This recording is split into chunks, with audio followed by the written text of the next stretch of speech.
Today we're going to track an unseen traveler. It's this tiny organism so small it literally builds its home inside our own cells. And this microscopic hitchhiker, well, it journeys from these remote American forests all the way to clinics thousands of miles away. And believe me, it leaves a unique and sometimes pretty dangerous mark wherever it lands. I mean, it sounds like the start of a riddle, doesn't it? But the answer? Oh, the answer connects the dots between some pretty wild things: remote forest ecology, our modern world of global travel, and even the super intricate workings of our very own immune systems.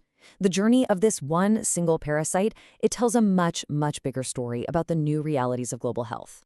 All right, let's officially meet our microscopic protagonist. And just so you know, it's not a bacterium or a virus. Nope, it's something else entirely. We're talking about a single-celled organism called a protozoan. Okay, its full name is Leishmania mexicana. And that description, wow, it tells us pretty much everything we need to know. First, protozoan, that just means it's a single-celled organism, but a pretty complex one. Now for the mouthful: obligate intracellular endoparasite. That's just a really scientific way of saying it has to live inside the cells of another creature, endo meaning internal, to survive and reproduce. It literally can't make it on its own. And here's where it sits on the big tree of life. Now, check this out.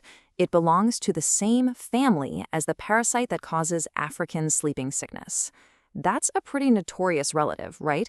This classification is super important because it helps scientists understand its whole backstory, its evolutionary history, who its relatives are, and its basic biology. So where in the world does this parasite actually live? Well, its home address is surprisingly specific, but its travel plans, they're expanding every single year. So its heartland is really the forests of Mexico, especially the Yucatan Peninsula, and Central America. It even pops up in Texas. This whole thing is what scientists call a sylvatic or forest-based cycle. Basically, the parasite just gets passed back and forth between sandflies and wild rodents, totally out of sight, living completely under the radar of most people. Okay, so if its home is a forest in the Americas, how in the world does it end up in Amsterdam? Well, look at this number, 195. That's how many confirmed cases popped up in the Netherlands in just 7 years. This is a classic example of what's called an imported disease. You've got travelers, soldiers, maybe migrants who get infected in that home region, and then the symptoms don't even show up until long after they're back home, bringing this little parasite to a place it could never, ever get to on its own. Now, this is where the story gets really interesting. To understand how Leishmania mexicana survives, you have to get your head around its incredible double life. It's like a drama that plays out across two totally different hosts, a tiny insect and a warm-blooded mammal. And check this out, it's like a shapeshifter. It has two completely different identities. On the left, you see it in the sandfly. Here, it's called a promastigote. It's long and has this whip-like tail, a flagellum, for swimming around in the fly's gut. But then, on the right, once it's inside a human cell, it transforms into an amastigote, this small, round little ball, perfectly designed for hiding out and multiplying inside our cells. Two forms, two different jobs. Okay, so let's trace this entire journey step by step. It all kicks off with a bite from an infected female sandfly. She injects those swimming promastigotes into the skin. Right away, our immune cells, these guys called macrophages, they rush to the scene and just gobble them up. But here's the crazy part. It's a trap. Instead of getting destroyed, the parasite transforms into that stealthy amastigote form inside the very cell that was supposed to kill it. And then it just multiplies and multiplies until, boom, the cell bursts open, releasing a whole new army of amastigotes to infect more cells. The cycle only completes when a new, clean sandfly comes along, takes a bite, and sucks up these infected cells, starting the whole thing all over again. So what does this microscopic invasion actually look like on a person? Well, the infection kicks off this fierce battle between the parasite and your immune system, and the evidence of that fight is written right there on the skin. So this is the classic calling card of a Leishmania mexican infection. It usually starts as just a small red bump, but then over weeks or even months, it grows into this really distinct ulcer. It's got this characteristic raised edge and a sunken middle. People often say it looks just like a tiny volcano. And that historical name, Chicalero's ulcer, that comes from the chicle sap harvesters in Mexico who were constantly out in the forest and getting bitten by these sandflies. And this is where it gets really fascinating. It's like a civil war inside your own immune system. The outcome of the infection completely depends on which side wins. If your body launches a Th1 response, it's like sending in the special forces. It activates your macrophages with a clear kill order to destroy the parasites. The result?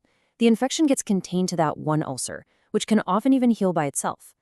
But if your body mounts a Th2 response, it's like issuing a stand-down order. It actually tells the macrophages to back off, which lets the parasite grow completely unchecked and spread all over the skin. Okay, so this ulcer can look like a lot of other things, from a simple bacterial infection all the way to skin cancer. So getting a definitive diagnosis is absolutely critical. So how do doctors play detective and find this incredibly well-hidden intruder? Well, they've got a few key tools in their diagnostic toolkit. The gold standard is to take a tiny skin sample right from the edge of the ulcer and literally look under a microscope for those little amastogotes hiding in the cells. But for a more high-tech approach, they can use PCR to sniff out the parasite's unique DNA. It's super sensitive. Then you've got blood tests that look for the antibodies your body makes to fight it, and even some newer rapid tests that can spot the parasite's proteins right from a swab of the ulcer. All right, so the intruder has been identified. What's the battle plan? Well, it turns out the approach to treatment can be pretty different depending on where you are in the world. It's kind of like two different philosophies at play here. In many of the countries where this parasite is common, the standard treatment has been systemic drugs, pills or injections that treat your whole body. But those can come with some pretty serious side effects. In a place like the Netherlands, though, where they're mostly seeing imported cases of this specific skin-only form, the thinking is different. They prefer to go local, attack the ulcer directly, and avoid hitting the rest of the body with strong meds. So what does going local actually look like in practice? Well, one way is cryotherapy. They literally freeze the parasite to death with liquid nitrogen. Another really clever approach is thermotherapy. It turns out Leishmania mexicana hates heat, so applying a controlled temperature of about 50 degrees Celsius can be super effective. And finally, doctors can just inject the medicine right into the ulcer itself, concentrating all that firepower exactly where it needs to be. So we've tracked this tiny parasite all the way from a remote forest to a modern European clinic, but what does the future hold? And believe me, this is where the story becomes relevant to every single one of us. So here's maybe the single most important takeaway from all of this. What we call tropical diseases might not stay in the tropics for much longer. As our planet warms up, the places where the sandfly can live and thrive are expanding northward. In fact, some projections suggest that within decades, Leishmania mexicana might stop being just an imported disease and could become a locally acquired one in parts of the southern U.S. This unseen traveler is definitely on the move. We put all the research for this explainer together using a Gemini deep search.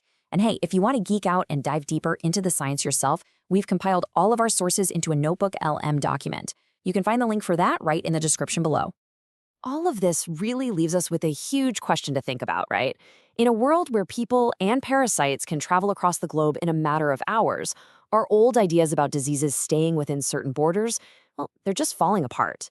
So the real question is, how do we prepare our public health systems for this new reality? Hey, if you found this whole journey interesting and learned something new, we'd love it if you'd subscribe to the channel. And please, drop your thoughts in the comments below. We honestly do read every single one. Thanks so much for watching.